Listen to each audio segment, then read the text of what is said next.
Ang video na ito ay tuturuan ko kayo kung paano natin ayusin yung ating camera. So ito, may nakalagay na read error.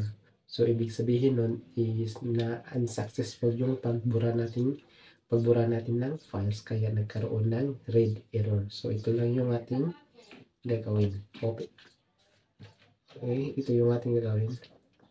Yan, ito yung example. So read error yung nakasulat or may nag-pop up na red error. So, turn off natin yung camera natin.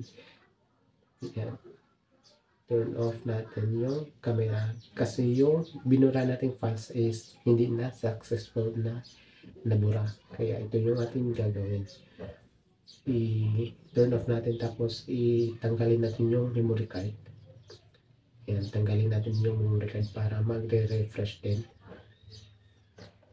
Magre-refresh yung memory card natin. Tapos, ibalik natin yung memory card. Ngayon ay, i-delete natin yung picture. Punta tayo sa ating profile dito. So, red error pa rin. So, iburahin natin yung picture natin. Magbubura yung picture natin. Kapag nabura na, once na nabura na, kung red error pa rin yung nakalagay, yan. Kung red error pa rin yung nakalagay is i-format natin yung memory card natin. Kahit binura na yung picture is red error pa rin yung lumalabas.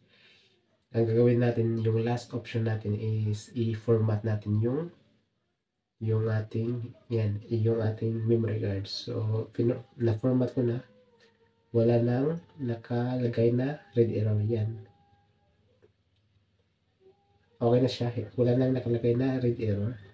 Okay na yung ating files. Yan. No image na yung nakalagay. Hindi na red error. Kapag no image is walang files na nakasave sa ating camera.